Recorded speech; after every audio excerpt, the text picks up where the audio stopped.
One, two, three, go. Next slide po. Good morning agad, everyone. Let's go. Next slide po. Word for that test. Word for that test is a clinical test used for assessing how well your patient's eye work together to form a single and fused image. Okay, wait lang, dear, ha? Wait lang. Every time that you will be presenting, nag-echo ko, pakimute. Every time na Ayan. magpe-present kayo, either it's a report, a thesis, or something that you want to discuss in the class, you have to give a proper introduction. Okay? Kasi hindi porket reporting is diretso tayo sa reporting. What if thesis na yung ini-introduce natin? So you have to introduce yourself first before you proceed with the reporting, ha? Sige, ulit. Ulit tayo, ha? Okay. Sorry, Doc. Sige. Sabog lang. Okay, may lakad ba?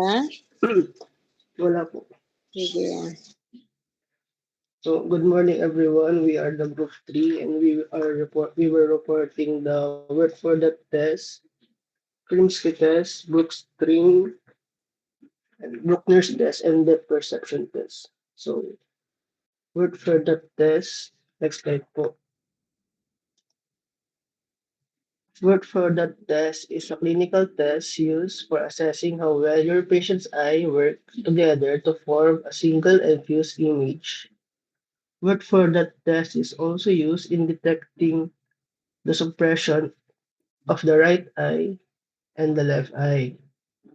So, nagko-consist yung word for that test mode ng one red light, two ay two green lights, and one white light sa may baba. Next slide po. So, ayan po yung itsura ng word for that test mode. Next slide po. So, for the procedure, papasuotin po natin si patient ng red and green filter glasses. Red is yung nasa right eye and green yung nasa left eye para to ensure that each eye sees different colors. Next po is um, i-open ng examiner yung word for that test mounted to perform the distance testing and near testing na sa may 13 inches. Tapos next po is tatanungin ni examiner kung ano po yung na-observe ni patient sa may box. Then the patient describes what they see depending on their perception. The test can indicate normal binocular vision, suppression of one eye, or diplopia. Next slide po.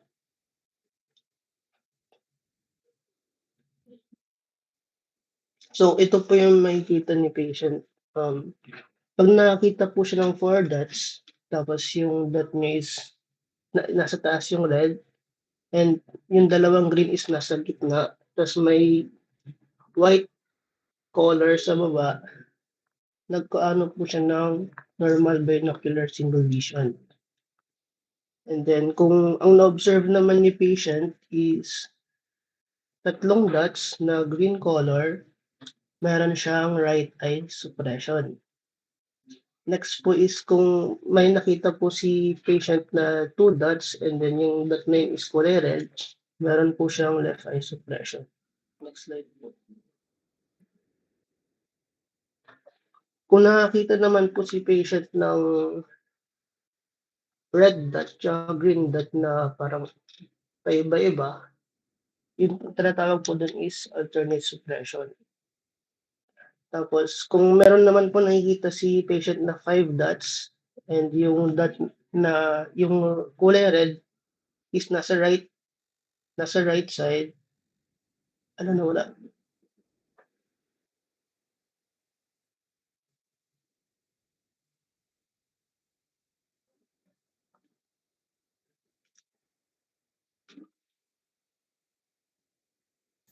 Hala, sorry po, Dok. Mahira lang po yung wifi. Meron ba iba kayong ka-group na pwedeng mag-present ng slides? Ayan, pwede na. Sige. So, gaya nga po ng sinabi ko kanina, um, 'pag may nakita po si patient na 5 dots and then yung red dot is nasa may right side, and then yung kulay green naman is nasa left side, ang tawag po dun is uncrossed diplopia. Next po is kung may nakita naman ulit si patient na 5 dots kaso parang baliktad na siya na yung green light is nasa may right side and yung red light is nasa left side, cross diplopia naman po yung tawag. Next slide po. Ayun naman po, 'pag nakakita na naman siya ng 5 dots, pero yung dot na yun is para siyang arrow na, yung red dot is nasa taas, and then yung green dot is nasa baba na tatlo. Tawag naman po dun is vertical diplopia with right hypotropia. Tas yung last naman po na ma-observe natin is 5 dots din siya kaso parang baliktad naman siya, yung red dot naman yung nasa baba and yung green dot yung green color yung nasa taas. Ang tawag naman po dun is vertical diplopia with left hypotropia.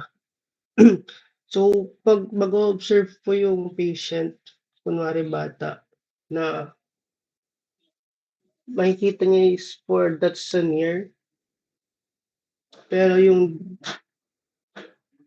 distance niya is parang may suppression, ano daw po, nagiging present daw po yung peripheral fusion ng bata.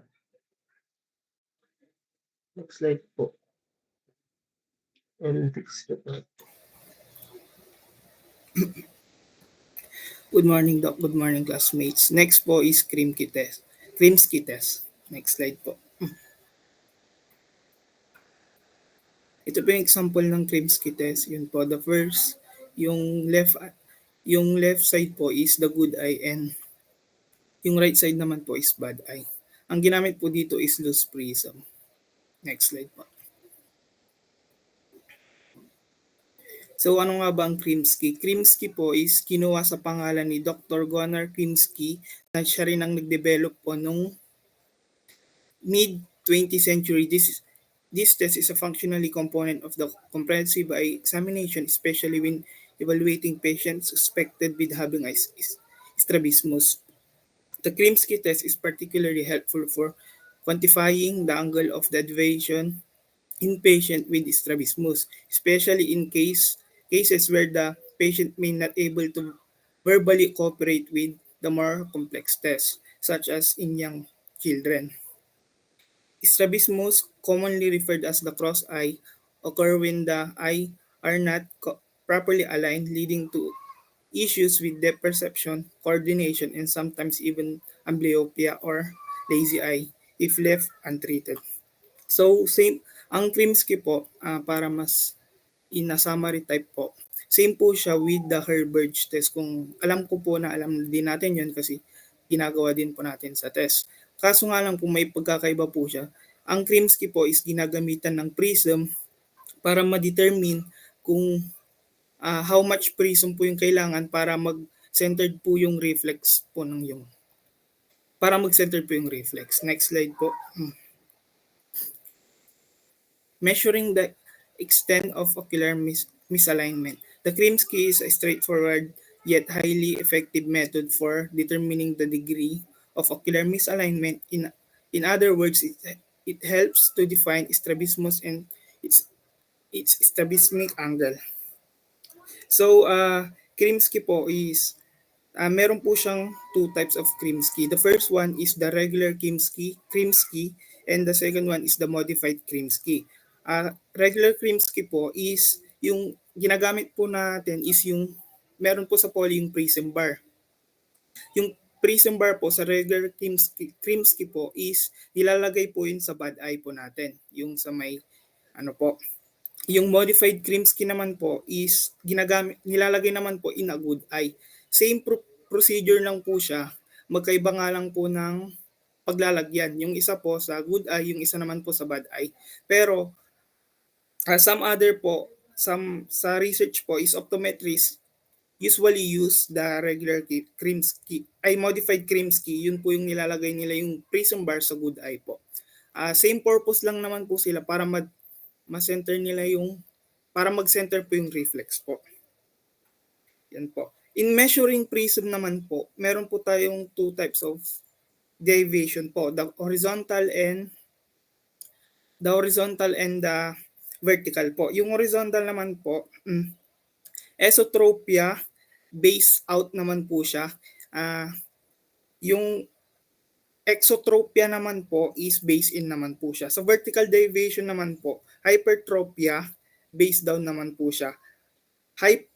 Hypertropia po yun. Tapos yung hypotropia naman po is base up. Kung napapansin nyo po, magkabaliktadan po sila. Kung hyper po siya, base down po yung gagamitin. Pag hypo naman po, base up po siya. Yun po. Next po. Procedure of the Krimsky. During the test, the patient focuses on the target while the examiner uses a prism lens to divert light into a deviated eye. Point light is a distance of 33 cm. Prism is placed in front of the normal fixating eye to correct the deviation of the corneal light reflex. The power of prism is increased until the squinting eye corneal light reflex is centered. Yun po yung sinasabi ko kanina. The examiner can determine the angle of deviation by measuring how far the corneal light reflex is from the pupil centre. An important criterion for assessing the degree of strabismus and directing therapy choices in this angle. Yan po yung procedure niya. Si patient po is sitting lang po sa pen light, then yun po, si examiner naman po, ilalagay niya po yung prism. Depende po kung ano po yung gagamitin niya, the modified or the regular po, kung saan niya po ilalagay yun. Then dun po malalaman kung how much prism po yung kailangan ng patient para mag-centered po yung light. Yun po. In observing the reflex naman po, yun nga po, corneal reflex, patient look to the darker, adjusts the prism para mag-centered po yung light. Ang recording po dito is may degree po kasing nakasulat doon sa prism po. Makikita po natin doon. Malalaman po natin yun once na measure po natin yung sa distance and near fixation na po. Next slide po. Merong benefits po ang Krimsky test. One of the key advantage of the Krimsky test is a versatility.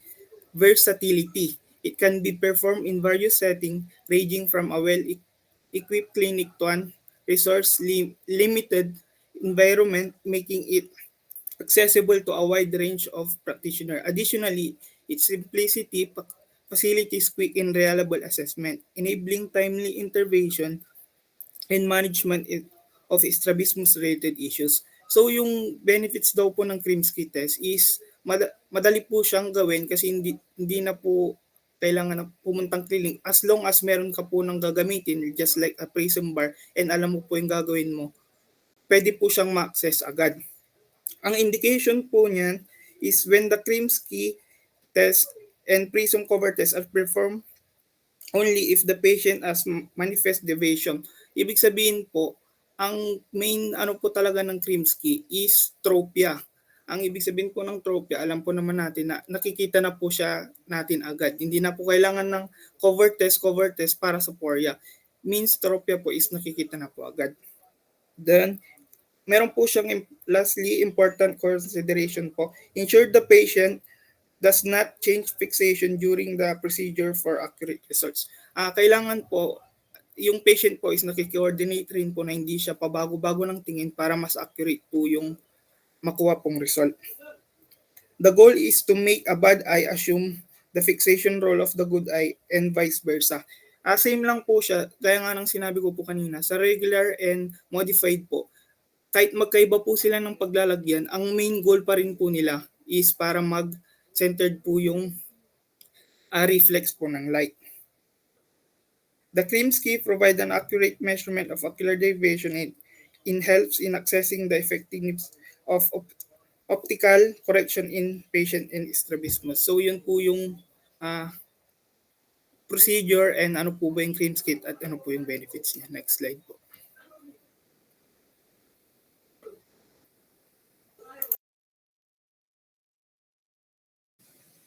Okay, Brock string. Next slide po. So a Brock string is a low-tech affordable vision training tool consisting of a string and a series of colored beads. Dr. Frederick W. Brock developed Brock string. Frederick was an American optometrist in the 1950s, and this string has since become a staple in the field of vision therapy, with optometrists, therapists, and athletes widely using to improve various visual skills. So itong Brock string is a low-tech and affordable tool that anyone can use at any ages then. And this one was developed by Dr. Frederick Brock. So it was also named after him. And the purpose of this string is to detect any various eye problems, so such as convergence, accommodation problems, and also for improving the eyes of the patient. And the good thing about this Brock string is affordable siya. So if ever na you don't have your own Brock string, you can actually make one for your own. So it is also easy to do it for your own. So ang kakailanganin mo lang dyan is a string and a series of colored beads. So if you don't have one, you can make your own DIY for Brock string. Okay, next slide. So for which vision issues is Brock string used for? So it is a highly effective tool for vision therapy, commonly employed in addressing various types of convergence issues, which includes convergence insufficiency and convergence excess. Children who struggle with reading difficulties or exhibit slow reading tendencies frequently encounter convergence challenges. Furthermore, it is also beneficial for individuals dealing with conditions like amblyopia and strabismus. So this test is usually common for patients who have convergence issues. So gaya nung nabanggit here, convergence insufficiency and also convergence excess. And also for children who have difficulty or struggling for reading kasi sa mga children's kasi usually dyan pa lang yung time na mag-i-improve pa lang yung eyes nila. So there are some instances na merong mahihirapan din yung mga children to read at a level or a certain distances. So this tool can be useful for them, and especially if may mga other challenges like sa convergence, sa accommodation ng patient kapag halimbawa hindi nila nakikitang maigi kung alin yung sa mas malayo or sa mas malapit. So itong Brock string, beneficial siya for children and also for patients who have amblyopia and strabismus. And also for depth perception, if ever na hindi rin ma-distinguish ng patient yung nakikita nila at certain distance. Ayan. Next slide. So how to use a Brock string? So the Brock string is simple in design but highly effective in training the visual system. It typically consists of a string around 3 to 4 feet long or 1 to 1.2 meters with several color beads evenly spaced along it. So a person fastens one end to an object like a doorknob or grasps it while holding the other end against the tip of the nose, and they evenly space the beads along the string. So itong Brock string, this one is used for a patient. So ang gagawin ni patient is hahawakan niya yan, yung isang string here sa may tip ng nose niya at saka dyan siya titingin doon sa may beads. And if the patient doesn't have assistant, yung dulo ng string, pwede niyang itali sa may doorknob or something na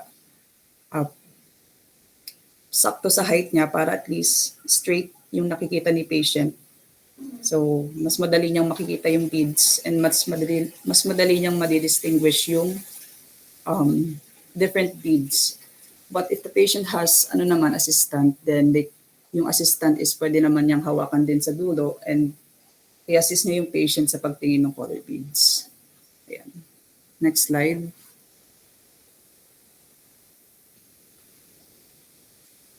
So procedure, so step 1 is focus. The person looks at the first bead closest to them, anchoring the string at eye level and helps them bring the bead into focus. So the first step is hawakan ni patient. So kailangan usually straight yan para at least hindi lie low ng konti yung string and mas makikita niya maigi yung beads. So the first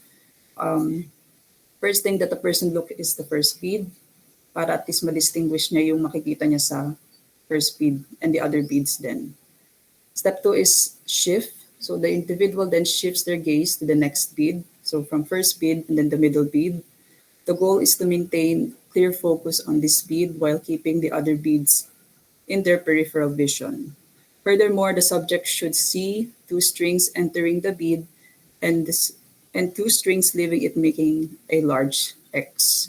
So kung sa first bead, ang unang makikita ni patient is parang letter V na string or parang 2 image na nagda-diverge na string sa unang bead. Sa second or sa middle bead, ang makikita naman niya is mag-cross yung string. So parang letter X or parang X yung makikita ni patient. Then next slide. And then step 3 is continue. So first bead, middle, and then sa third bead, the person continues shifting their gaze from bead to bead, alternating between near and far vision, ensuring that all the beads are clear and single. You should notice that the 2 strings making a V toward the bead and crossing exactly at the bead.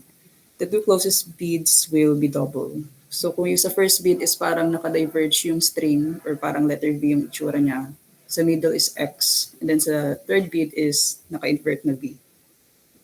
So yun yung mapapansin ni patient kapag kalimbawang shift niya yung gaze from first, middle, and the third bead. So kailangan merong ano yan, madi-differentiate ni patient yung string sa image niya.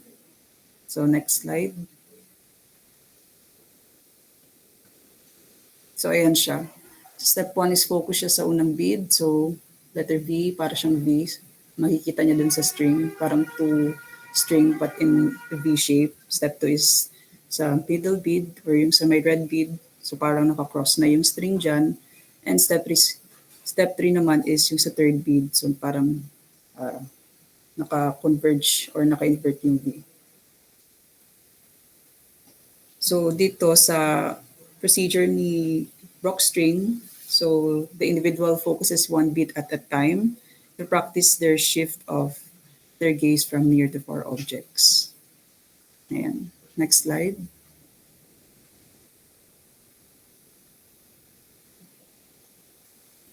So benefits of using a Brock string. First is eye teaming.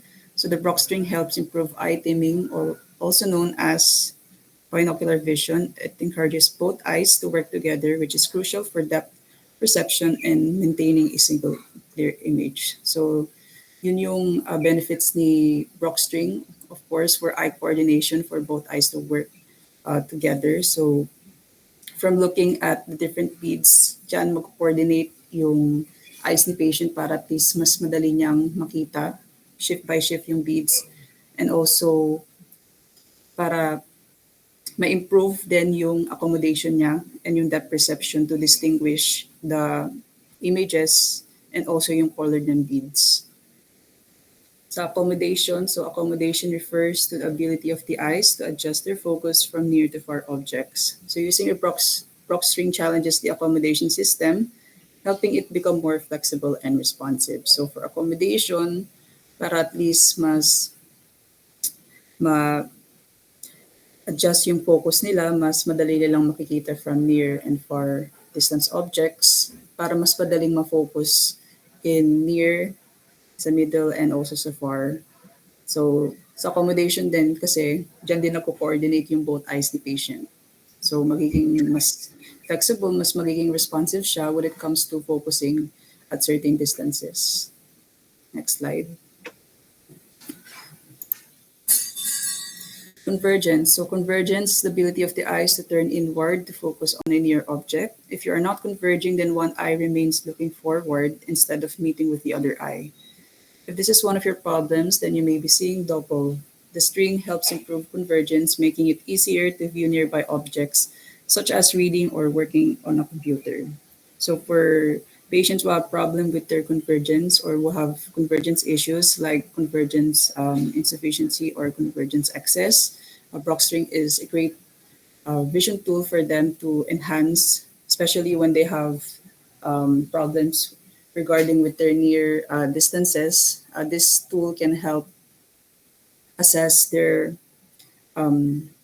what they see on sa bead. So mas mapapadali din yung pag-improve ng eyes nila with this tool, and para at least mas magiging mas madali, and at the same time mas may improve palalo yung sa pagtingin nila sa malapit, and also when it comes to working on sa malalapit like reading or using their devices. Yan. So for convergence issues, beneficial din ang paggamit ng Brock string. Next slide.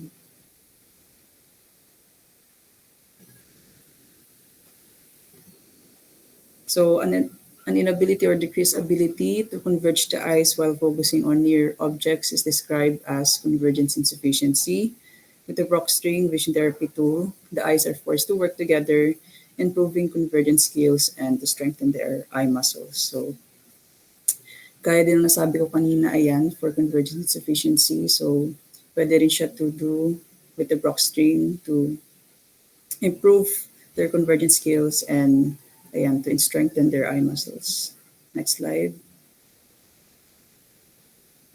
Sports performance. So athletes use the Brock string to enhance their visual skills, including hand-to-eye coordination, tracking moving objects, and maintaining focus on a target while being aware of their surroundings. So this can significantly improve their performance in sports like tennis, baseball, or golf. So sa vision therapy tool, this one can also use for our athletes. So sa athletes natin, pwede rin natin gamitin yung Brock string sa kanila, especially to improve their sports performance. Ayan, so para ma-enhance yung visual skills, yung hand-to-eye coordination, yung pag-track ng mga objects, and also to improve and strengthen their visual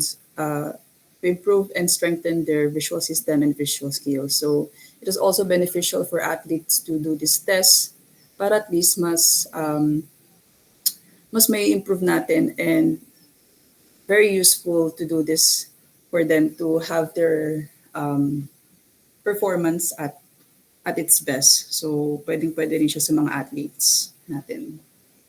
Next slide.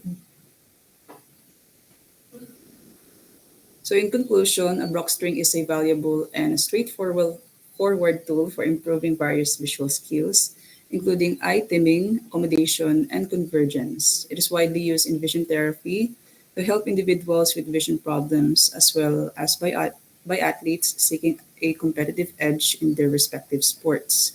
So if you're looking to enhance your visual abilities or seeking to help someone improve their vision, consider giving the Brock string a try. So it is an accessible and effective way to level up your visual game. So that's the good thing about Brock string. It is convenient and accessible for all people at any age, so they can use this Brock string to enhance their eye exercises, and especially for patients who have, gaya kanina, for patients who have strabismus, amblyopia, problems with their accommodation, and also for athletes. So this Brock string is a great tool for them to strengthen and improve their eyes and to improve their visual skills. So that's for Brock string. Next topic. So, good morning po everyone. I will explain the Bruckner test po, or the fundus red reflex test. So this test is a simple, inexpensive, and quick exam that can detect refractive errors and other eye abnormalities. And it is sabi ko nga po, it is also known as the fundus red reflex test or trans-illumination test. And it was named after a Swiss ophthalmologist, Dr. Roland Bruckner. Next slide po. So the purpose of this test is to assess the symmetry of binocular fixation by comparing the brightness of the red reflex in each of the two eyes, and this test is used to screen for strabismus, anisometropia, media opacities, and posterior pole anomalies in infants and young pre-verbal children. So yung posterior pole anomalies po is yung mga abnormalities in the back of the eye or the retina between the optic disc and the macula. So ang ginagamit po dito is the direct ophthalmoscope. Next slide po.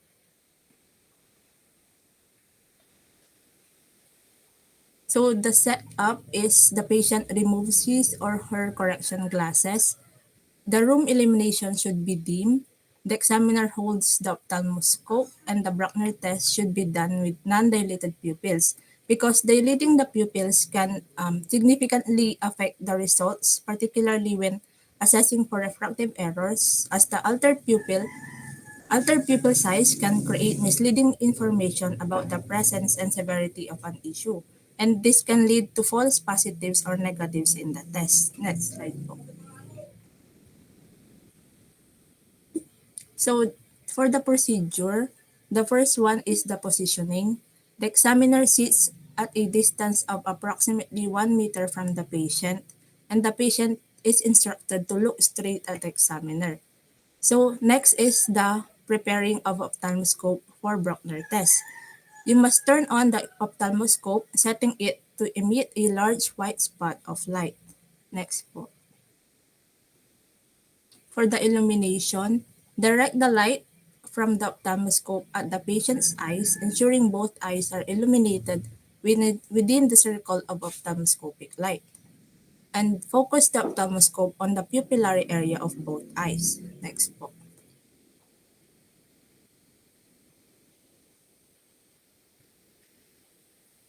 For the assessment of the red reflex allows assessment for media opacities, strabismus, and refractive errors.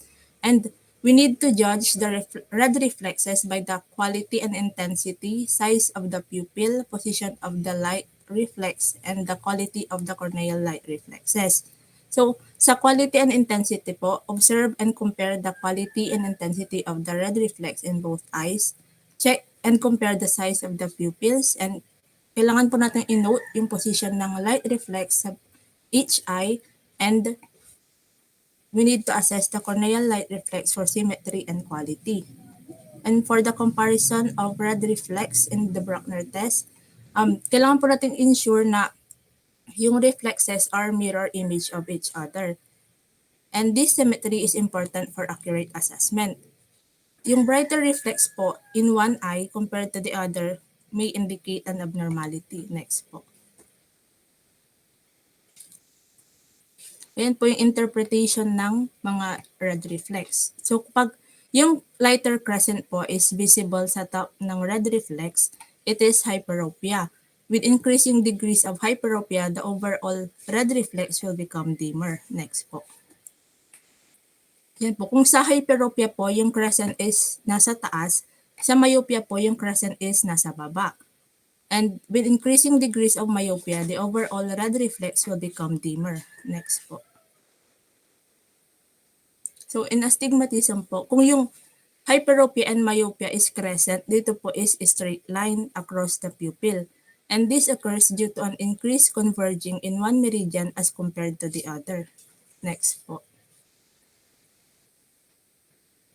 So, anisometropia po, ito po yung condition na yung dioptric power ng two eyes is magkaiba.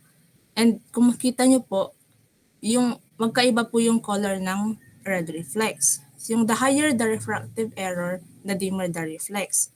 Sa anisometropia po, yung color ng red reflex is different. And the size and position of the crescents are also clearly different in each eye. Next po. Yan po, pag media opacities naman po, parang makikita po natin na merong mga black marks sa red reflex. And example po is corneal abrasion and corneal scars. Next po. Yan po, retinoblastoma, loss of red reflex and development of leukocoria or glucocoria or the white reflex. Yun po yung condition where the pupil of the eye appears white, gray, yellow, or silvery instead of red. Next po. Yun naman po for strabismus, asymmetry of the red reflex, yung hindi po equal yung pupil sizes and yung displacement ng corneal light reflex. And next po is exotropia. The red reflex will be brighter than the eye that turns outward. And the white corneal reflex will be moved inward towards the nose. Next po. Yan po for esotropia.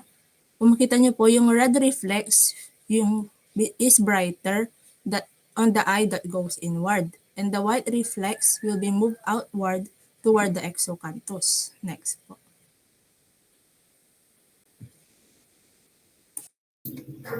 Good morning po everyone. Good morning po, Doc. Depth perception test. What is depth perception? Depth perception po is also called stereopsis. It's a critical aspect po of our vision that allows us to perceive the world in three dimensions po. This ability is essential po for our everyday tasks such as driving po, playing sports, and even simple activities like pouring water. This test is a diagnostic tool used to evaluate this aspect of vision, particularly po sa mga bata, to ensure po yung mga binocular vision po nila is nagde-develop po correctly. And it determines if your eyes can work together and if your brain can process what you see correctly. So each eye po views the world from slightly different angle, and the brain combines these two slightly different images to create a sense of depth. So yun po yung tinatawag po nating binocular vision po, both eyes po. And this test can be part of a standard eye exam or standalone test if you might have a depth perception issue. So when doing this test po, explain lang po in the simplest terms and reassure the patient or the child that it is quick and painless po. So, yan po yung mga example po ng mga test po. So, when does the depth perception develop? Around 6 months of age po, yung binocular vision po natin is nag-start na po to develop. Both eyes po start working together more efficiently to help the children to see the world in 3 dimensions po. Babies are learning all about this when they drop something from their high chair or on purpose and watch it fall on the floor. Development of depth perception or binocular vision helps your children to gain confidence in their body. So, the loss of depth perception po is associated with deficits in performance of certain motor skills and leads to self-reported problems that lower the vision-related quality of life. So, ang mga bata po, pwede na rin po silang mag-undergo po ng stereopsis test during their eye exam, typically around 3 years old po. And ang adults po can also benefit po from stereopsis testing, especially if nakaka-experience po sila ng depth perception issue or binocular issues po. The importance of stereopsis testing. This test is crucial for several reasons po. First, early detection of vision problems po. Nakakatulong po ito para maka-identify po ng strabismus or misalignment of the eyes and amblyopia po or lazy eye in early stages po, which is essential for effective treatment. Second, assessing binocular vision. It evaluates po the coordination po ng dalawang mata to ensure po that they work together correctly to provide a cohesive images po. Yan po, dinidetermine niya po if yung both eyes po natin is nag-work po together and if yung brain po natin can process what you see correctly po. Third, monitoring development. Sa mga bata po, ini-ensure niya po if their visual system is developing properly, which is vital po para sa kanila for learning and overall development.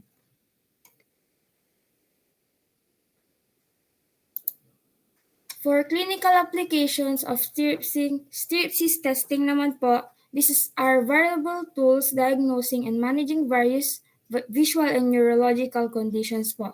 Katulad po ng strabismus, katulad misalignment of the eyes, it can lead po to poor stereopsis. Early detection through stereopsis tests can guide the management and treatment of this condition. Second, yung amblyopia po, yung lazy eye. It can severely impact the perception. Stereopsis tests can help diagnose and monitor the progress of treatment. Third, the binocular vision disorders. Yung mga conditions po like convergence insufficiency can affect stereopsis. Testing helps diagnose and prescribe appropriate vision therapy po. Fourth, the neurological disorders. Certain neurological conditions can affect depth perception. Conditions po like multiple sclerosis, Parkinson's disease, and stroke po can affect the brain's ability to process visual information accurately. These disorders po nakaka-disrupt po ng coordination po between ng eyes po natin and the brain. Pwede po siyang mag-lead to difficulties in perceiving depth po. Ito po mga test na po ito is pwede po siyang mag-aid in the diagnosis and management of this disorder. The methods of stereopsis testing. Meron pong various methods po na ginagamit po to test stereopsis, each with advantage and application. So ito, meron pong example po dito na most common tests po na ginagamit for stereopsis testing. First po is titmus fly.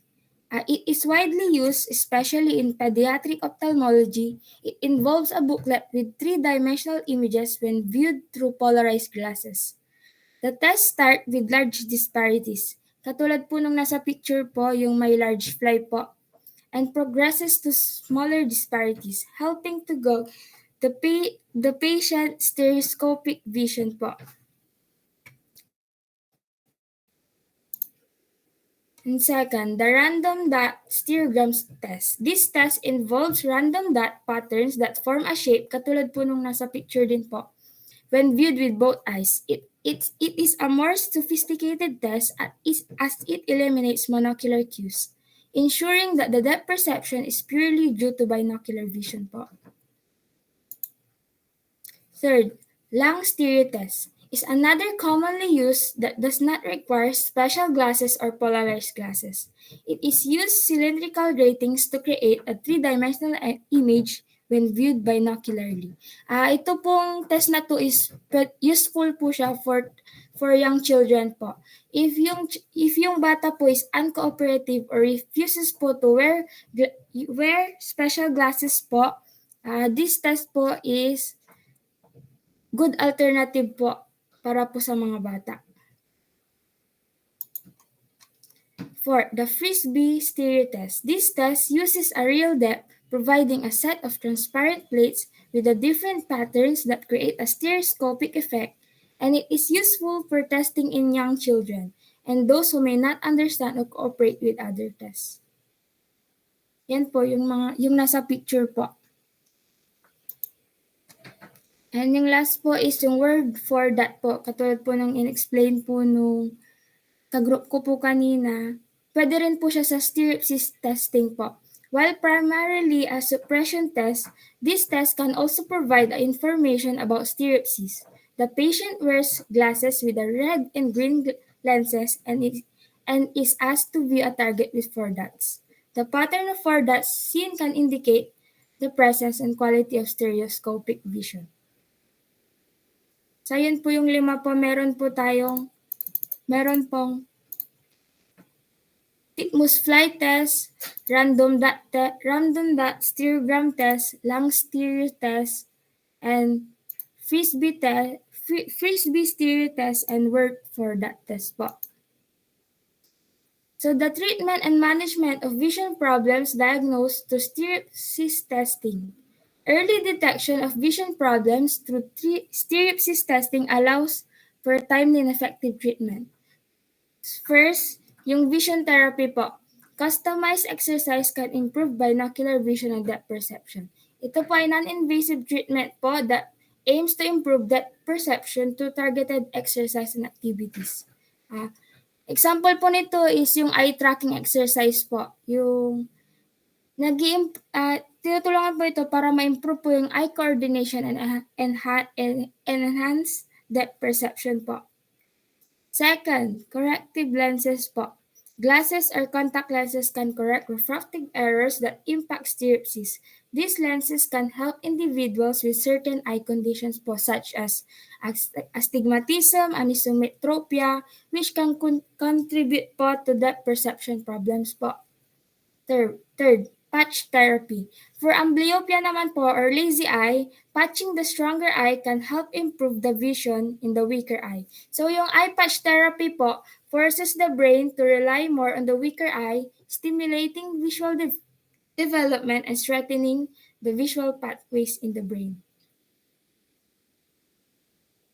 So yun po, meron po tayong tatlo pong common treatments po for vision problems diagnosed through stereopsis test. Yun po, vision therapy, corrective lenses, and patch therapy po. And that's all. Thank you po for listening. Okay, thank you, reporters. Any questions from the group regarding their reports? Yes, Guan. Good morning po. May question po ako kay Janelle. Hindi ko pa nagagawa yung cream ski. So, 'di ba, yung regular cream ski ilalagay mo siya sa bad eye, tapos yung modified cream ski sa good eye. Tapos ang i-observe mo, yung corneal reflex, isi-center mo yun. Yes po. Pag kunwari, ang pinili ko si modified, nilagay ko siya sa good eye, anong i-observe ko? Yung good eye or yung sa bad eye? Ano? 'Di ba yung prism nilagay mo sa good eye, so yun yung modified Krimsky. Tapos, saan ko i-observe yung corneal reflex para ma-center yung dito sa yung bad Ano dito po? sa eye? Yung sa sa modified po yan, no? Oo. Yung sa modified po, nung inaral ko po siya, then sinerch ko din po. Yung iba po talaga is sa good eye po talaga nilalagay. Then yung good eye po nilalagay. Then yung sa left eye naman po, parang nagsicentered po siya. Parang, po. Kunyari kung si Uri. esotropia po siya, papasok po, magiging centered po siya once na yung degree of the prism bar is na-align niya na po. Paano pag sa yung regular Krimsky, yung prism nilagay mo siya sa bad eye? Ano yung ino-observe mo doon? Yung bad eye pa rin? Opo. Yes po. Yung bad Ganun eye. pa rin. Okay. Same procedure lang po siya. Then, ang main purpose lang po talaga nun is para mag-centered po yung corneal light reflex po sa gitna po. Thank you. Gusto niyo bang dagdagan yung sinabi ng kagrupo niyo?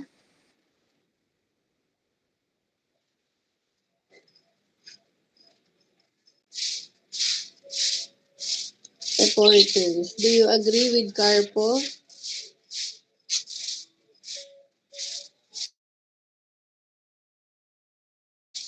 O dahil nagkanya-kanya na naman kayo ng report, kaya hindi niya na inaral yung kay Carpo.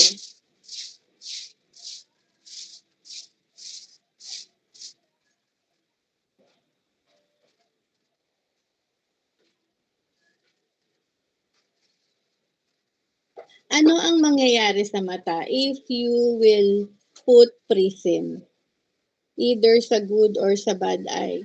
For example, the regular Krimsky, in which the bad eye is being covered with the prism. Ano sa tingin niyo ang mangyayari sa bad eye?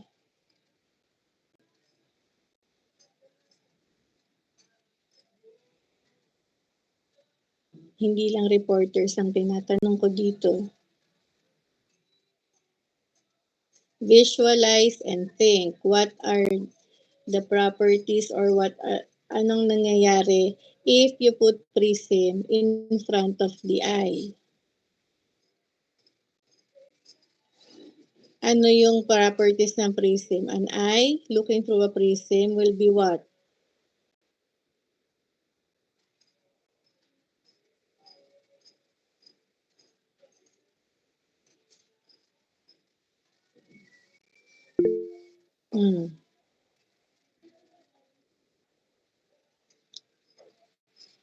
Ano po? Should I call names? Arshaga. What will happen if an eye look to a prism?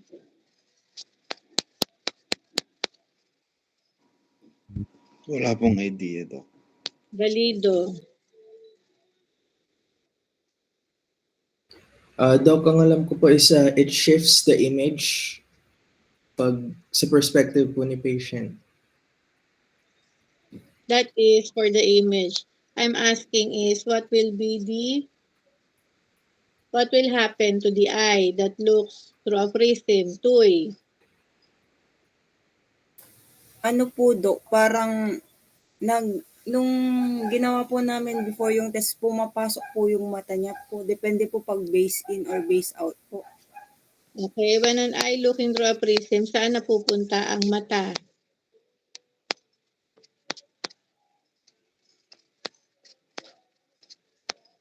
Where? Sa gitna po, Doc.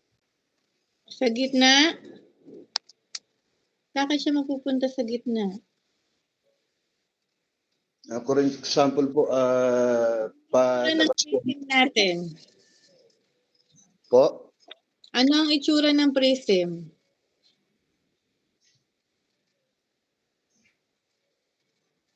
bali ano po, para siyang triangle, manifest, papalapad.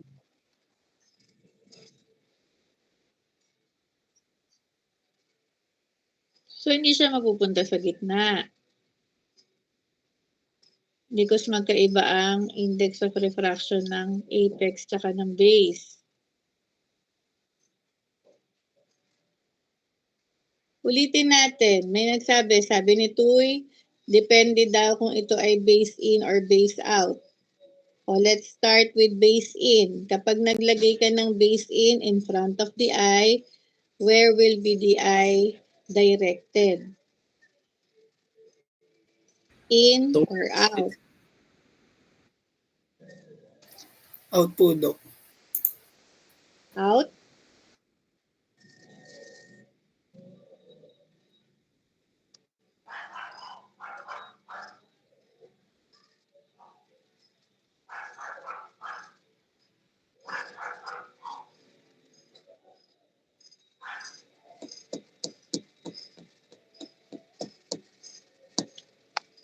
An eye, a light passing through a prism will be dispersed towards the base. Kaya kayo nagkakaroon ng dispersion.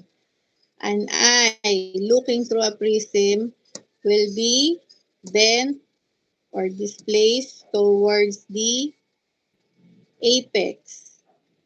An eye, an object seen through a prism will be displaced towards the apex. Diba? So, naglagay ka ng base in prism. Kung naka-base in ka, nasaan ang apex? Alam nyo ba yung itsura ng prism? Nasaan ang base? Nasa makapal o nasa manipis? Nasa makapal po, Doc.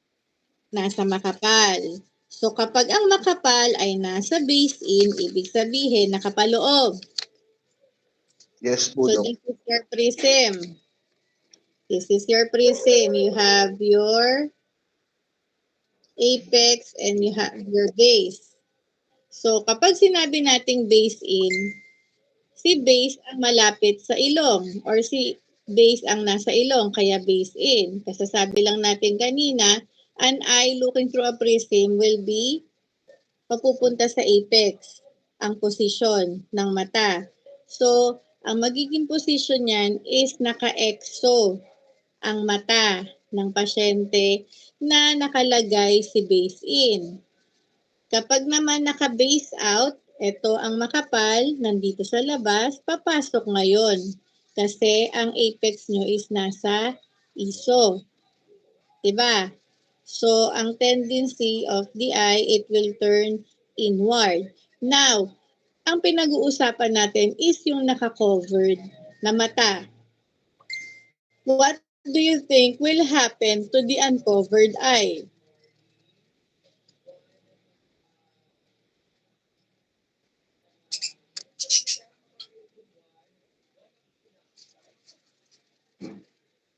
Think. Visualize.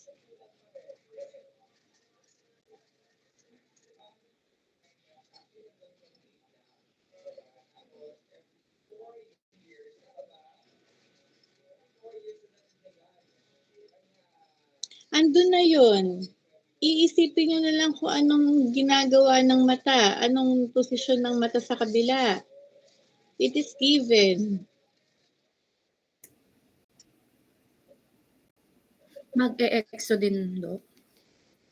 Mag-e-exo din ba siya? Pag-usapan natin muna si base in. Base in, naka-exo tong isa. So, ano mangyayari sa kabila?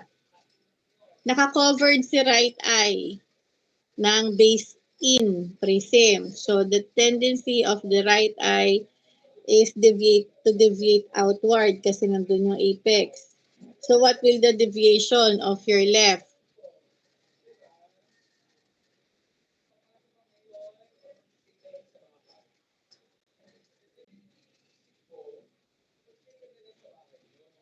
Pag pinag-usapan natin si conjugate movements, ano ang naaalala nyo sa conjugate movements of the eye? Abalos.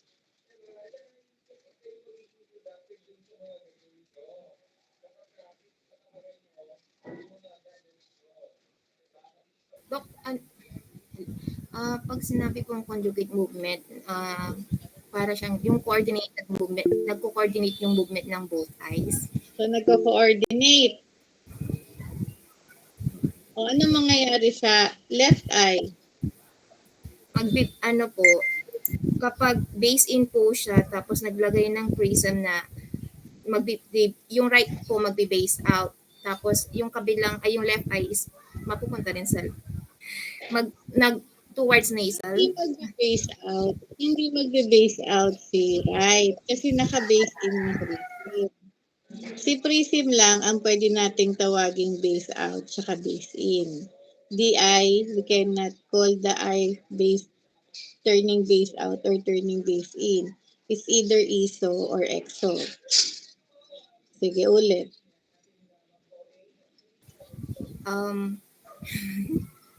Kapag yung right eye ang towards ESO po, naka-ESO po sa right. Yung right eye naka-ESO.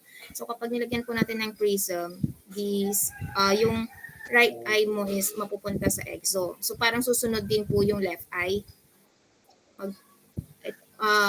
Pag nagpunta sa lateral or sa dito po sa towards sa palabas si right, si left naman po towards in. Kasi conjugate, kung saan papunta ang isang mata, susunod yung kabilang mata. So if your right eye is turning out, automatically your left eye should turn in. Dok, parang maghihilaan sila. Parang... Yes, kaya nga conjugate.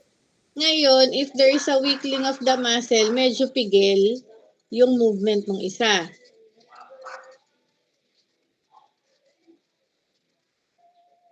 Hindi tayo dapat nabubuo dahil lang sa mga pine-present natin na procedures, ganito ganyan, kasi nga hands-on na tayo. So, kailangan sa mga susunod na reporter, if you will present something, kailangan, bukod sa binabasa nyo na ayoko nang binabasa, sinabi ko na nga sa inyo ayoko nang binabasa, iniintindi at sinasabi kahit papano kung paano ang nangyayari or paano ang procedure. Kasi ang mga kaklase nyo, pwede nyo bigyan yan ng copy ng PowerPoint. Babasahin na lang din nila yan kung babasahin nyo lang din naman sa kanila. 'Di ba? Kaya rin ako nagbigay ng reporting kasi hindi pwedeng ako lang na ako ang nagbibigay ng input. So paano mas maiintindihan ng kaklase natin kung babasahin lang natin yon? Wala tayong masyadong pine-present. Hindi ako nagsasabi na kailangan meron kayong prism bar, kailangan meron kayong kahit ano. Kasi ako nga sa papel nga lang ako gumawa ng prism, di ba? Kasi wala rin naman akong prism bar sa bahay. Hindi ko rin naman kayo unyong obliga na tara punta tayo sa poly, nandun lahat ng gamit, doon tayo magklase kasi hindi ko nga kaya. Kaya nga as much as possible, kahit online lang tayo, sana kahit papano, nabubuhay yung imaginations natin na nandun tayo sa loob ng clinic, na hindi tayo nandito sa kanya-kanya nating bahay. Again, kung babasahin nyo lang, ipasa nyo na lang yung PowerPoint, wag na kayong mag-discuss. Hindi ko sinasabing mali yung ginawa. Ang sinasabi ko lang is maganda kasi yung topic nyo at gagamitin kasi yan hindi lang sa PEDYA. Pwede na kayo magamit sa ibang clinical subject. Kung naipaliwanag nyo ng kahit simpleng hand gestures o maghanap kayo ng simulation na, 'di ba? Para mas ma-visualize sa mga classmates. Sige, isa-isahin natin. So, doon tayo sa Krimsky muna kasi yun ang tanong. Kahit ito ay modified or regular na Krimsky, ano ba ang chine-check or tinitingnan natin na movement? Sabi kanina, kapag regular Krimsky, nasaan si prism? Sa bad or sa good eye? Carpo. Nasa bad po, Dok. Nasa bad eye. So, kung si bad eye is naka-ISO, anong ilalagay mo dapat na prism? Base out po, Dok. Base out. Naka-ISO na siya. So, pag naglagay ka ng base out, mas papasok ang mata. Oh. Diba?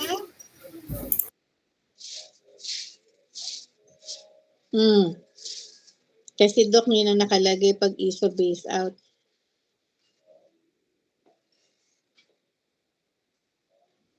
I will repeat my question. Naka-ISO si right. And then, ang gagawin mo is regular Krimsky.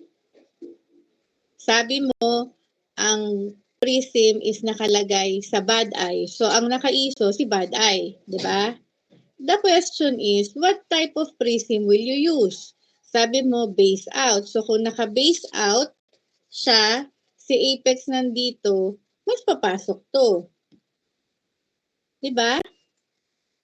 Anong mangyayari? I-move mo pa siya, pataas or pababa, to know the degree. So, papasok lang ng papasok. Diba? So, if you are checking for the bad eye, you will use a prism that is opposite doon sa division. Diba? So, kung ito ay naka-ISO, you will use base out. So that the ISO mag-turn in. Mag-turn out. Mahatak siya palabas. Tama? Now, habang di ba, parang, depende yan. Meron tayo tinatawag na prism bar. Yun yung isang ganon. Tingnan nyo ako. Kasi wala akong ganon. Isa siyang ganyan na magkakadikit na prism. When we say loose prism, yun yung isa-isang prism. Now, sa prism bar, meron na doon naka-base in saka naka-base out. Meron na silang ganon. Sa loose prism, ikaw ang magaganon kung base in or base out. Now, iba-ibang power yon or iba-ibang dioptric power yon ng prism. Sa ano tayo ha? Regular ha? Nakalagay ito, base in, kasi siya ay naka-ISO. base in, and then itataas mo. Pag sinabi itataas, yung prism bar is bababa. Kasi doon yung pataas yung amount ng diopter. Diba? Dok, sa iba itataas, ba't bababa yan? Kasi yung diopter ng prism is pataas. So, pag tinataas mo siya, bumababa ngayon yung prism mo. Hanggang sa magdiretso. Hindi po sa gitna ha. Hindi mapupunta sa gitna hanggang mag-fixate or dumiretso yung deviating eye, which is naka-ISO kanina. So, ang mapapansin nyo sa undeviating eye, siya yung papasok. Huwag nyong pakialaman to kasi nandito kayo nakatingin. Malalaman nyo lang na tama yung nangyayari kasi nga pumapasok to unti-unti. Pag naka-ISO kasi, hindi naman parehas nakapasok yan eh. Pwedeng isang mata lang, so isang mata nakadiretso. O nakaganyan. So ngayon, habang lumalabas tong isa, pumapasok tong isang ganon. Pero ang mini-measure nyo, yung deviation nito, kasi nandito yung dioptric power ng prism, wala dito. Okay? Now, pag sinabi naman na modified prism, ito yung naka-deviate, ito yung lalagyan nyo ng prism. Kung ito ay naka-deviate, ito ay naka-ISO, ito malamang nakadiretso. 'Di ba? Para lumabas to, anong lalagay mo dito?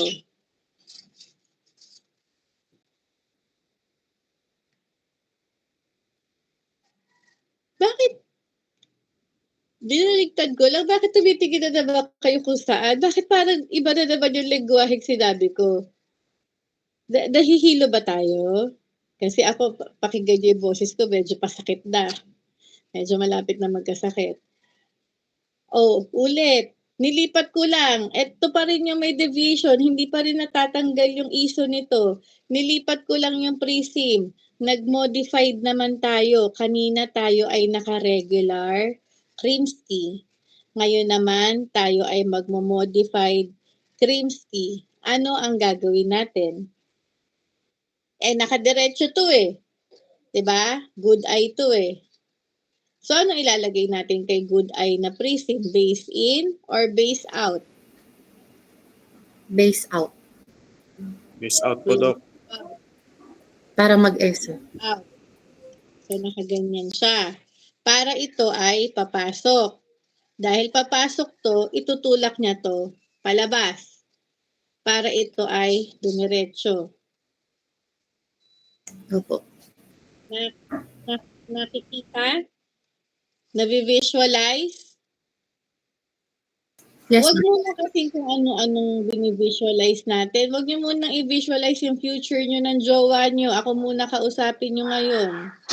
Alam kong February ngayon. Huwag niyo isipin yung date niyo sa Valentine's. Ako muna. Tayo muna ang mag-usap. Yung mga plano niyo sa buhay, tigilan muna. Doon muna tayo sa modified tsaka sa regular. Na-gets na. Mas kaya na natin. Kahit wala tayong hawak na gamit muna. Para pag hawak na natin yung gamit, alam na natin, gagamitin natin kung paano natin siya gagamitin. Okay? Sige.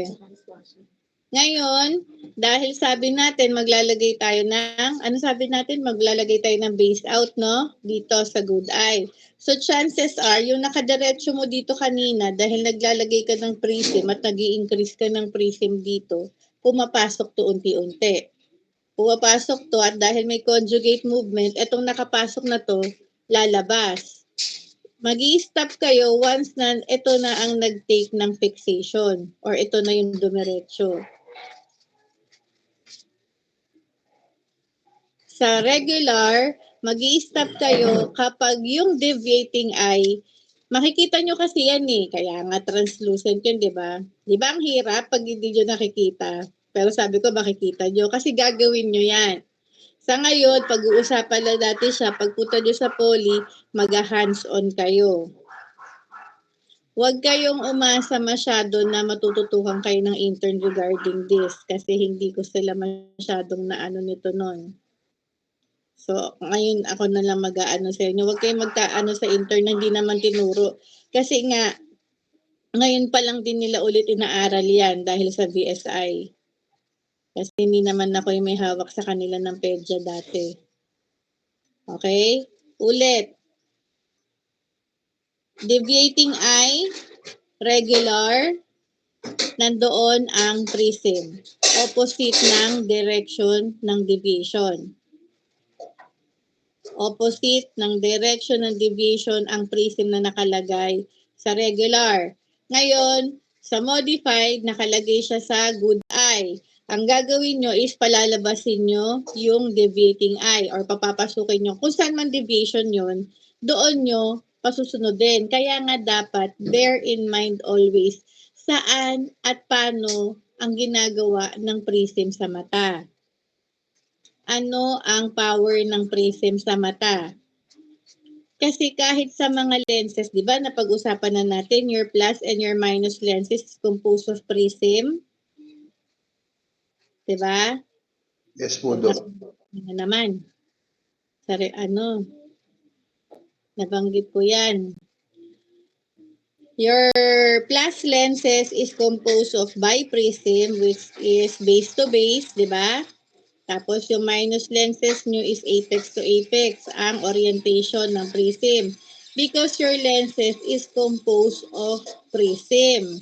Kaya hindi kayo pwedeng lumayo. Akala nyo ginagamit lang si prism sa Korea, sa Tropia.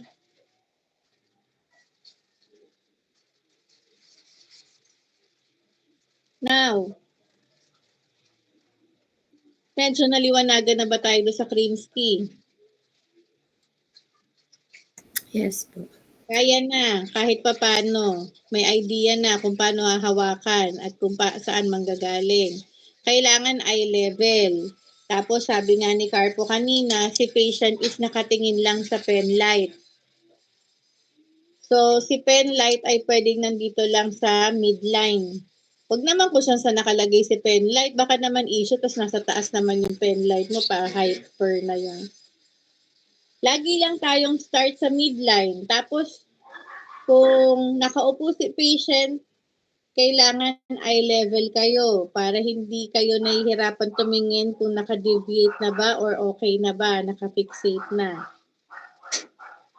Kung maliit si pasyente at malaki ka, ikaw ang mag-a-adjust, hindi si pasyente.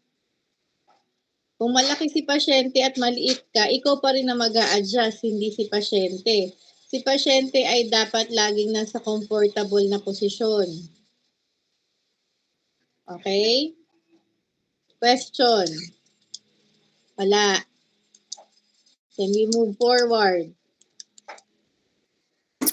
Yes, Doc. Okay, let's go with word for that test. Word for that test. Kaya nga 4 kasi 4 na dot. Ang i-correct ko lang dun kanina is pakilagay nga nung slide dear yung sa orientation ng words for that, yung merong 2 green, 1 red, saka 1 white. Yes po, Doc. Wait lang. Sige. Ay, hindi. Ayoko ng wait. Kala ko magpapahinga ako eh. No. Oh, thank you agad. Okay, thank you. Lagay mo doon sa may slide na merong Hindi ko alam kung allergic rhinitis to sinusitis. Iba na yung boses.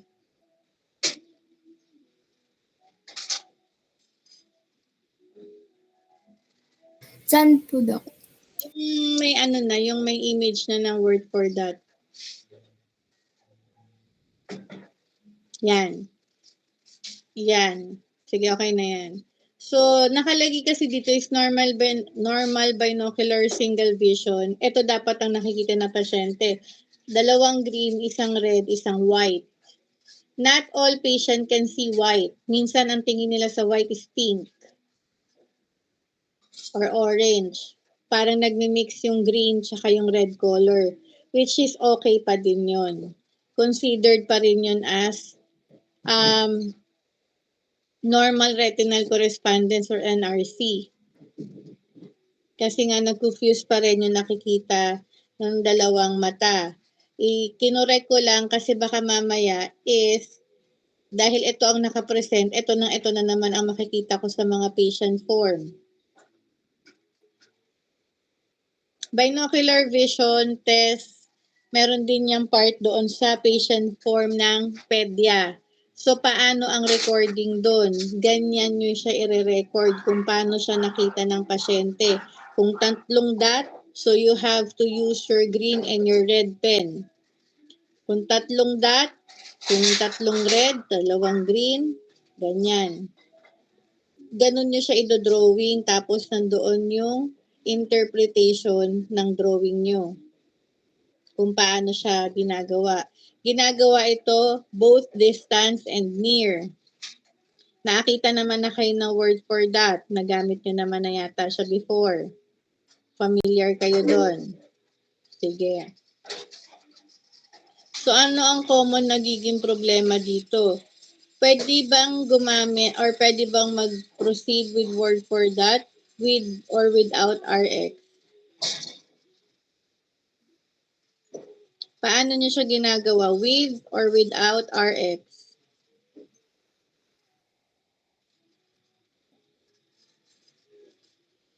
If you want to answer, raise your hands. Hindi ako mag-lip reading for today's video.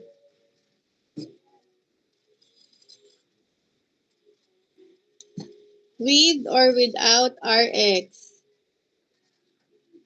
Ayla.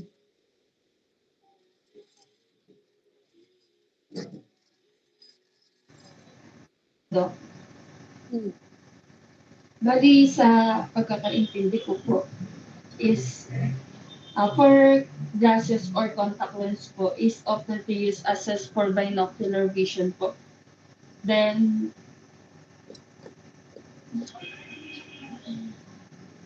wait lang po, Dok.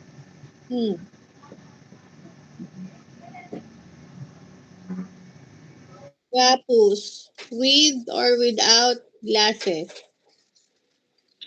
Dok, yung nabasa ko po sa may notes ko, with po.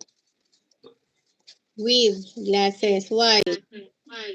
Pag sa distance lang daw po, pero yun, sabi niya. Pag sa distance lang, why?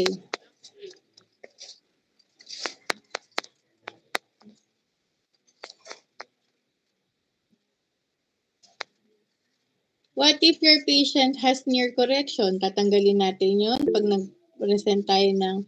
Because words for that is use both far and near. Yes, Ayla. Ayun po, Dok. Bali, kailangan pong gumamit po ng glasses po. It is your glasses. Okay. If your patient has high prescription or astigmatism or ano, mas maganda if the patient wears their habitual correction. Not the, pwede rin naman. Pero kung magpo-proceed kasi usually una yan eh. So habitual correction ang ginagamit natin. Either it is used for near or for distance. Why?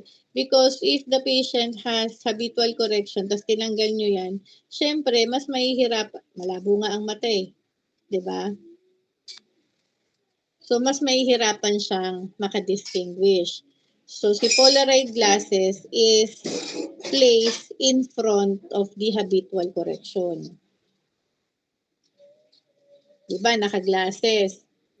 Ito na yung salamin ko. Basta may salamin. May ano siya. Si Polaroid glasses is, si Polaroid tuloy. Si red and green filter is placed sa ibabaw ng habitual correction. So, the red filter is on the right and the green filter is on the left. Ang code dyan, RR, right, red, diba? Right eye, red filter. Pangit naman kasi kung babalik ka rin nyo yun. So, okay tayo kay words for that. Alam natin ha, hindi na natin masyadong i-discuss si words for that. Basta siya ay ginagawa for near and for distance. Now, hindi pwedeng gamitin yung malaking box for near, kasi meron talagang words for that for near, which is yung parang flashlight. Like, Diba? Kasi syempre, isipin nyo, lumapit kayo, so yung image na mapoproduce nyan, kung yung malaking box pa rin, iba na naman. So yun ang gagamitin natin ha. Meron tayo niyan sa poly. Meron tayo niyan, pati yung mga filters, meron din tayo niyan. So kailangan lang is execution, meaning to say, kailangan lang natin siyang practicein para kaya na natin siyang gamitin para sa pasyente natin. Okay?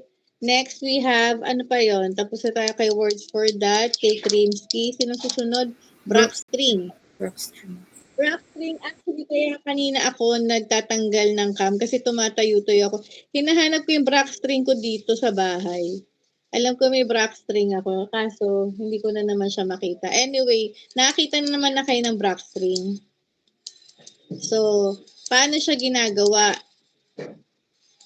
Yung tatlong beads, diba? Pag ihiwa-hiwalay niyo yun, dapat same distances ang bawat beads. Tapos, si patient, nakalagay si Brockstring. Saan kayo naglalagay? Sa tip ng nose? Sa tip ng nose din. So, nakalagay sa tip ng nose para diretso siyang ganon. Diba? Para diretso siya. Then, you ask the patient to look in front. Tapos, sasabihin niya sa'yo kung ilan yung nakikita niyang beads. Diba? And then, you ask your patient to look sa middle, sasabihin na naman niya sa'yo kung paano yung orientation ng beads. Hindi mo sasabihin sa pasyente na tingin po kayo dito. Ano bang kulay ng beads? Green, red, yellow pa rin ba? Asan ng yellow? Sa gitna, di ba? Tapos green sa dulo, red sa harap. Kasi di ba, bakit gano'n ang itsura ng beads? Kasi red is your shortest wavelength. Diba? Shortest si red, so siya yung nasa unahan. And then yellow and then green. Bakit yung mga itsura natin, parang ngayon lang naririnig yung mga lingwaheng binabanggit ko? Diba we have our wavelength? Kaya nga diba mas sensitive ang mata sa red? Kasi mas short siya. Now, ang itsura ng beads dapat is red, then yellow, then green. Tapos yung distances niya is same para hindi magkakaroon ng conflict. You ask your patient, don't put words on your patient's mouth. You just ask the patient to look doon sa first bead. And then you ask her or him, ano po yung nakikita nyo or ilang beads po yung nakikita nyo. Hindi, yung nakikita nyo po ba yung pa-X? Yung pa-Y po, tsaka yung pa-A, nakikita nyo po ba? Baka maghanap ng letter yan, guys. Kayo lang ang nakakaintindi ng A-shape, V-shape, at X-shape. Siya lang magasabi, asan po yung red? Nandito sa dalawang side, sa kabilang gilid, may dalawang green. So that is your X pattern. Asan po yung ano? Ano po yung, ilan po yung nakikita nyong beads? Pakisabi po sa akin. Ano po? Parang yung dalawang red po nandito, tapos yung dalawang green nandun sa kabila. So sa pag ganun pa lang ng pasyente sa kamay, makikita nyo na pa V yung tinuturo niya. Tapos meron po ditong dalawa, nakikita niyo ba ako? Meron po ditong dalawang red, tapos sa kabila po yung dalawang green. So pag kinonect mo yun, pa-X naman yung pattern nun kasi nasa gitna lang yung yellow. Gets? Hindi yung nakikita niyo po ba yung letter V? May ganun po ba? O ganito po? Hindi niya kayo maiintindihan. Tanungin nyo, ilan po yung nakikita nyong beads? Pag sinabi niyang 4, asan po yung mga beads? Pakisabi po sa akin. Yung dalawa nandito, yung red, nasa harapan ko. Tapos meron pang green doon sa kabilang side. So pag ganun yun, diba? So yun yung para sa Brockstring. Next, we have, after Brockstring, ano pa? Yung sumunod na ano? Bruckner's. Bruckner's. Bruckner's, ang ginagamit natin is ophthalmoscope. Chine-check natin dito, actually this is checking in known error of refraction. So ang titingnan natin dito is the crescent na napo-form. Palagay ulit ako ng image nung sa Bruckner's. Ayan. So, the crescent, alam naman natin yung crescent, di ba? Yun yung parang nahihiwalay na kulay doon sa red-orange reflex. Parang moon crescent, di ba? May full moon, may half moon, may last quarter, may crescent, yan, ganyan. Pag sinabing hyperopia, ang error of refraction ng patient is yung crescent niya is nasa upper part ng mata, katulad ng nandito sa image. Ang nakalagay dito, with increasing degrees of hyperopia, the overall red reflex will become dimmer. Habang tumataas ang grado or ang index of refraction kasi yan, habang tumataas yan, mas nagiging madilim. Hindi mas tumitingkad. Hindi mas tumitingkad yung kulay ng reflex. Mas dumidilim siya. So that is your indication na may mataas na error of refraction yung patient. Madali lang yan. Kailangan lang din yan is tiyaga na makita nyo muna yung reflex. Pag nakita nyo yung reflex, lagi lang namang eye to eye level. Yan kasi is binocular ang gawa. So, si oftal nyo, kung kayo ay nasa right eye, ito yung oftal nyo, look at me first, nasa right yung oftal nyo, pwedeng hindi nyo naman na siya silipin as ganun eh. Pwede namang hindi. Kung kaya nyo nang mag-suppress. Ngayon, dahil nakaganyan, dapat yung ilaw niyan, ito yung mata ng patient nyo, no? Dapat parehas yan, naiilawan na. So, medyo mas malayo kayo. Di ba pag nag-oftal tayo, ganun tayo eh. Di ba? So, pag tayo ay nag-Bruckner's, medyo yung isang kamay lang, isang dipa lang, malayo ka lang. Para lang mailawan mo yung parehas na mata ng pasyente because this is done binocularly. Hindi yung iilawan mo yung isa, then iilawan mo yung isa. Hindi mo makikita yung intensity kung parehas ba. Kasi meron nga tayong tinatawag, di ba, na anisometropia, antimetropia. So, kung isang mata lang ang iilawan mo, i-check mo yung crescent, and then iilawan mo ulit yung other eye, hindi mo mapapansin if the illumination or the intensity of the reflex is just the same. So, kailangan make it a point na yung dalawang mata ni pasyente is mailawan nyo. Kaya nga dim ang illumination dito. Patay lahat ng ilaw doon sa refraction room. So, if you are doing this, make sure na kunwari may katabi kayo sa poropter or may kasama kayo sa clinic. When you are doing your retinoscopy and your Bruckner's, you ask permission or you advise yung mga kasama nyo sa clinic na mag-reti po ako o kaya mag-Bruckner's po ako so they will know na magpapatay ng ilaw. Kasi baka mamaya nagpapabasa sa malapit tong isa kasi hindi nagbubukas ng lamp dito sa taas tapos bigla kayong nagpatay ng ilaw, magagalit pa, uy! Yung ginagawa eh. So you advise your mga kasama doon sa clinic na mag-reti po, mag-Bruckner's po, and then saka lang kayo magpapatay ng ilaw. Kaya nga di ba bawat poropter may kanya-kanya yung headlamp. Para kahit na may nag-reti sa kabilang side, nakapatay yung illumination ng lahat dito, hindi pa rin affected yung nangyayari doon sa kabilang side. Ideally kasi, dapat talaga patay ang ilaw sa clinic during refraction. So, Doc, so pwede po palang iilaw yun? Kasi, Alin? yung yung headlight. Meron kasing poropter doon na hindi umiilaw. Hindi, I mean, kasi sabi ko kung pwede bang iilaw to, sabi ko kasi nagre-reti sila, hindi pang near lang daw. Pwede. Ideally, during refraction is patay ang ilaw sa refraction room. That is how you refract. Kasi may ilaw naman na nanggagaling sa Snellen at meron din namang ilaw doon sa headlamp. Bakit, Dok, sa poly is naka-open ang ilaw? Because yung ating poly kasi hindi siya cubicle type. Diba? Tapos yung fluorescent parang 2 or 3 lang. Tapos yung ibang poruptor is walang lamp.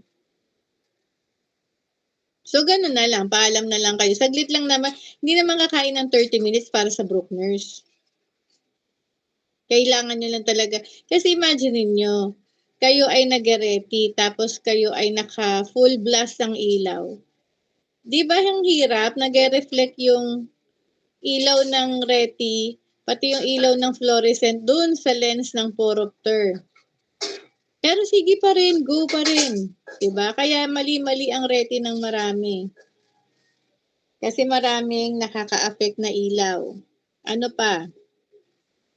Mabilis lang yan. Indicative lang yan ng error of refraction. Pero syempre, hindi naman dyan check kung ano talaga yung pinakagrado. Para lang malaman natin, lalo na sa bata, na mahirap i-refract. Diba? Magkakaroon kayo ng idea. Next, we have after Brookners. Ano pa?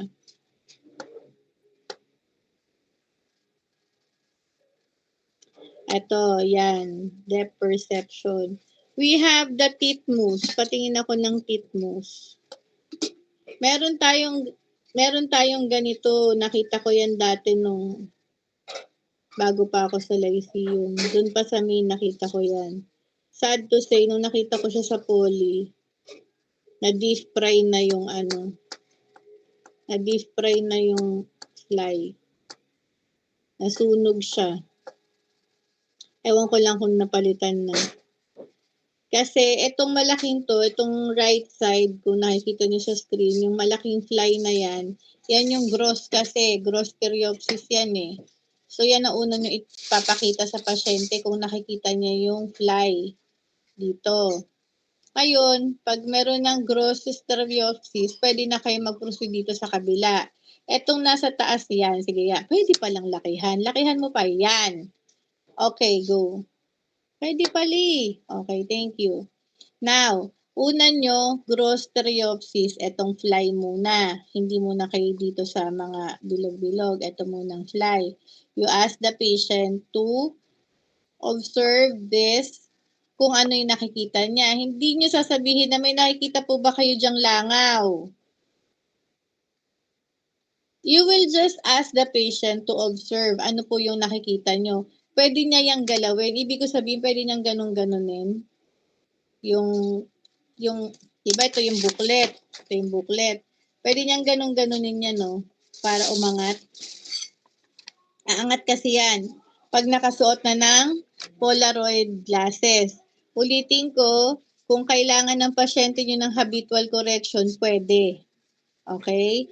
Tapos, itong Polaroid glasses, ilalagay nyo lang siya in front doon sa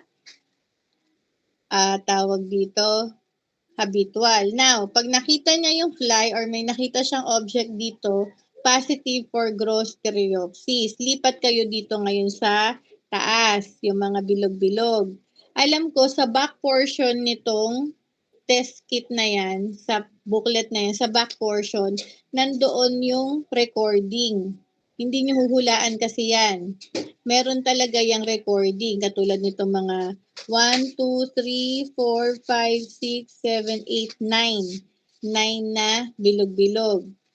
Pag nakasuot kayo ng Polaroid glasses, meron isa dyang tataas. Meron isa dyang aangat.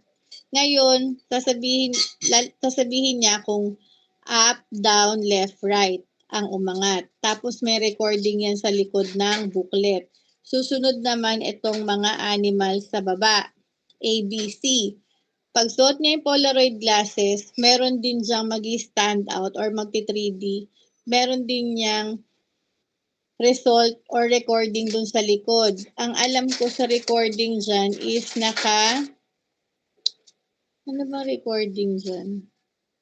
ARC yata? ARC? Parang may anak po mo anihin yung ang kulit mo pag humika ka talaga. Basta meron doon recording sa likod ng booklet. Ito yung booklet. Ito yung booklet. Ito yung fly. Ito yung ganyan. Sa likod ditong part, nandito lahat ng recording. Paki-check na lang. Baka may mali akong masabi regarding dun sa recording. Again, hindi natin uhulaan yan ha. Kasi merong corresponding recording dun sa likod ng booklet. Yan, meron tayo niyan. Meron naman ibang present dito na wala tayo. Tapos nabanggit din kanina si words for that. Pan-check din kasi yun ng depth perception. Siyempre, if there is no depth perception, suppression is present. Diba? If suppression is present, there is no depth suppression. Tit mo, saan isusunod na ano? Meron pa dyan eh. Ito, random dot. Sa ano yan eh. Gumagamit din ng Polaroid glasses dyan eh. Dati kasi ano eh. Yung panahon namin, yung ginagamit namin. Alam niyo yung sa ano? Yung 3D, anong tawag doon? Basta 3D. Yung parang same ng drawing. Tapos pag tinitigan mo, wala kang namang ginagamit na lens. Basta pag tinitigan mo, biglang may aangat na picture or na image doon. Hala, ang tanda ko na ganun yung ginagamit namin dati. Well, anyway, next.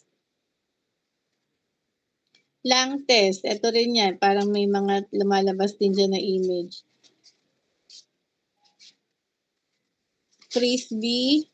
Pero kung wala kayong ganyan, pwede nyo gamitin yung pencil test. Minsan lang test din tawag doon. Marunong kayo gumamit ng stereopsis sa pencil test. Kung wala kayong mga available na stereopsis na pang test. Si patient, may hawak siya na isang pen or pencil. Pencil test nga eh. May hawak si patient na pencil.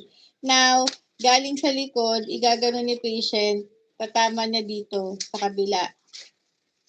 Yung pencil na hawak niya. Pag hindi niya natamang ganon, meron siyang problem sa stereopsis. Pero gross stereopsis test kasi ito. Ulit ha. Tingin. Alam pa nga isang ballpen pa.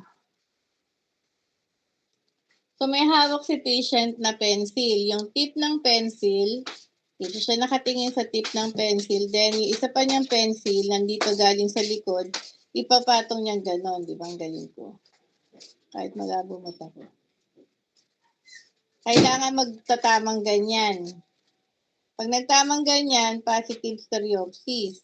Pag hirap siyang ganyan, di may problema siya sa stereopsis. So, pwede yun. Gross estimation ng stereopsis. Question. Any question? Clarification? Again, sa mga susunod na reporters, please, ayusin natin, ayos naman, okay naman yung presentation. Kaso nga, again, kung tayo ay magbabasa lang at hindi natin medyo dadagdagan ng animation or ng mga galaw-galaw natin, ipasa nyo na lang sa kaklase nyo, tapos sila na lang magbasa. Huwag na lang mag-present.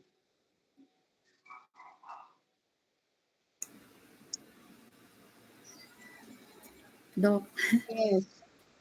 may clarification ako pero sa last topic. Kasi po dun sa diagnosis ng retinoscopy. Kasi yung sa exam, Doc, yung sa given nyo ba na given choices nyo po ba? As is po yun na given or may kailangang transpose? Alin? Sa exam? Yes po. Wala yung copy ng exam ko. Pero alam ko magka-transpose kayo dun, di ba? Kasi di ba yung sample nyo po is,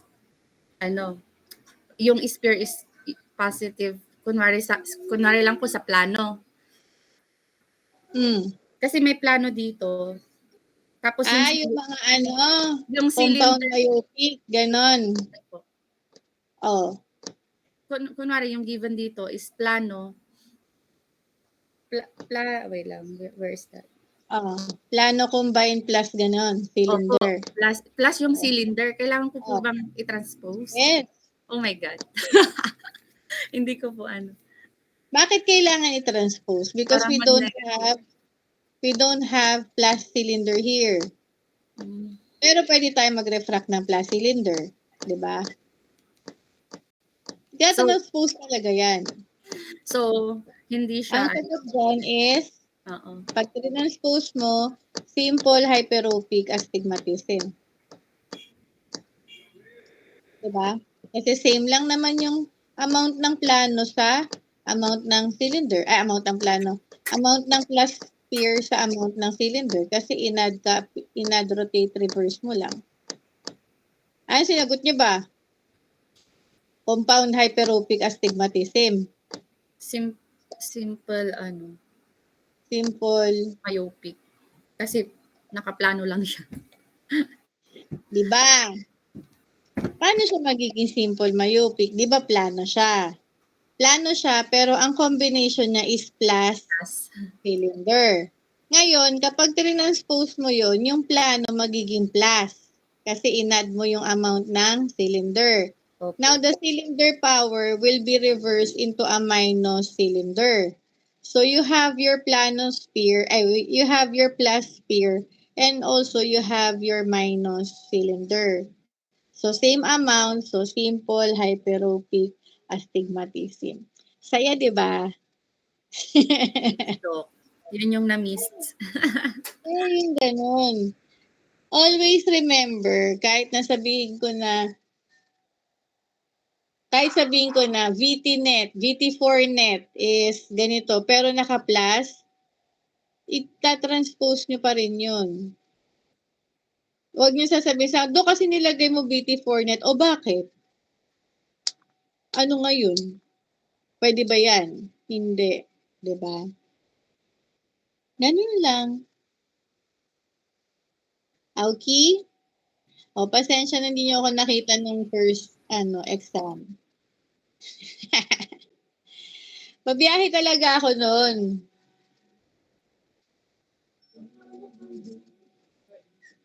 Pero next time talaga. So, ganito ang mangyayari.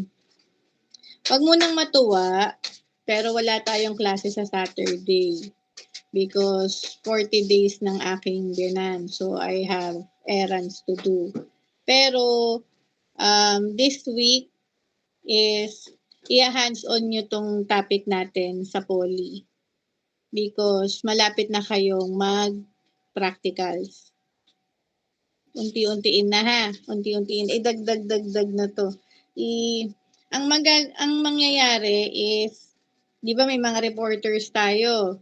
Now, hindi sila ang magdi-discuss sa inyo kung paano gagawin kasi nabanggit ko naman na dito.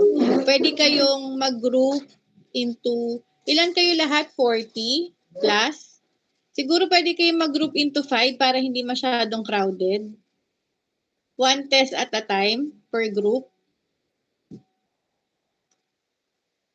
O bahala na kayo kung ilang group. Basta maximum of 7. Kunwari, group nila Guani, nag-perform muna sila ng words for that. Huwag mo nang antayin ng group nila Gapus. Sila Gapus, sa iba naman sila pwedeng mag-practice. Kunwari, mag-practice sila sa stereopsis. Diba? Tapos yung group nila Guillermo, kunwari naman, ang sa kanila namang pinapractice is Bruckner's. Para lahat makakaikot. Hindi na by partner to, by group na. Para hindi kayo alam mo yon yung parang you share, parang brainstorming at a time na group learning. Naintindihan? So, ang mangyayari dyan, hindi rin kayo ang magugrupo kung sinong gusto nyong kagrupo. Ang mangyayari dyan is by attendance. Kung sino yung unang dumating, first batch, sila yon. I will advise the interns kasi kawawa naman yung iba. Now, ano bang schedule natin sa clinic? Hindi na kasi katulad, makakahiram lang kasi ako ng other schedule sa faculty kapag practicals na. So, kung ano yung schedule talaga natin for our lecture proper, yun lang talaga muna yung pwede natin gagamitin kapag mga ganito na hands-on practice. Pero kapag practical, katulad ng ginagawa ko dati, nanghihiram ako ng araw sa faculty para isang buong araw or dalawa lang yung ma-accommodate natin, ha? Again, use this time. Kung makapunta kayo sa poly para mag-practice, much better. Kahit wala kayong schedule, I will allow. Basta kailangan tayo ay naka-uniform kasi bawal gumamit ng clinic ng hindi naka-uniform. Kahit practice lang. Ano pa? Malapit na kayong mag-hands-on. By midterm, may practicals na tayo. So, ayusin ko lang yung schedule. Tingnan ko lang kung saan pasok yung schedule. Pero, kung mausap na kayo ng pasyente nyo, this midterm meron na talaga na practical. Try kong ayusin within this week yung scheduling para masabihan nyo na yung mga pasyente nyo. So, by this week, I hope na makapag hands-on kayo practice. Siguro mga 2 weeks from now yung practical. So, you still have 2 weeks para mag-perform at mag-practice sa poly. Okay? Again, next week, wala muna tayong klase. Sleep well muna. Pero, next Saturday, yung wala tayong klase. Pero nitong next week, pupunta kayo ng poly, ha? O, yun lang. Siyempre, may quiz tayo. Pero, mag-i-stretching muna. Okay? Sige, stretching muna tayo, guys.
Okay. Andiyan na ba kayo? Umalis ba kayo?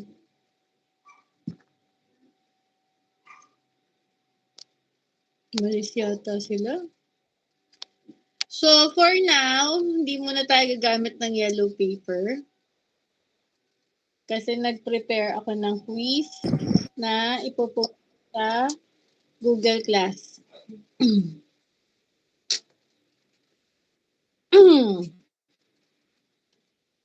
Kasi